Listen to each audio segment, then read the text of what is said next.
Chapter 8. A brief account of what I did about the first man who was after me. At the edge of the meadow, I sensed all was not well at camp. How I knew there was a human being there was not clear to me then. I can only say that after living so long with the birds and animals, the movement of a human is like the difference between the explosion of a cap pistol and a cannon. I wormed toward camp. When I could see the man I felt was there, I stopped and looked. He was wearing a forester's uniform. Immediately I thought they had sent someone out to bring me in, and I began to shake.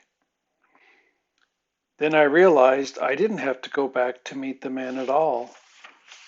I was perfectly free and capable of settling down anywhere. My tree was just a pleasant habit. I circled the meadow and went over to the gorge. On the way, I checked a trap. It was a deadfall, a figure four under a big rock. The rock was down. The food was rabbit.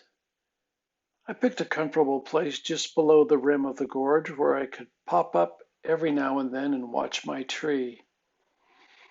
Here I dressed down the rabbit and fed Frightful some of the more savory bites from a young falcon's point of view. The liver, the heart, the brain. She ate in gulps. As I watched her swallow, I sensed a great pleasure. It is hard to explain my feelings at that moment. It seemed marvelous to see life pump through that strange little body of feathers, wordless noises, milk eyes, much as life pumped through me. The food put the bird to sleep.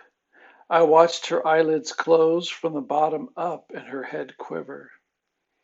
The fuzzy body rocked, the tail spread to steady it, and the little duck hawk almost sighed as it sank into the leaves, sleeping. I had lots of time. I was going to wait for the man to leave. So I stared at my bird, the beautiful details of the new feathers, the fern-like lashes along the lids, the saucy bristles at the base of the beak. Pleasant hours passed. Frightful would awaken. I would feed her, she would fall back to sleep, and I would watch the breath rock her body ever so slightly. I was breathing the same way, only not so fast.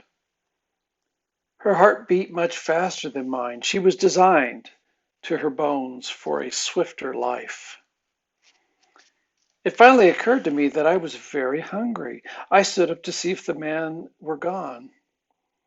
He was yawning and pacing. The sun was slanting on him now, and I could see him quite well. He was a fire warden. Of course, it has not rained, I told myself, for almost 3 weeks. And the fire planes have been circling the mountains and valleys, patrolling the mountains. Apparently, the smoke from my fire was spotted, and a man was sent to check it. I recalled the bare, trampled ground around the tree, the fireplace of rocks filled with ashes, the wood chips from the making of my bed, and resolved hereafter to keep my yard clean. So I made rabbit soup in a tin can I found at the bottom of the gorge. I seasoned it with garlic and Jack in the pulpit roots. Jack in the pulpits have 3 big leaves on a stalk and are easily recognized by the curly striped awning above a stiff, serious preacher named Jack.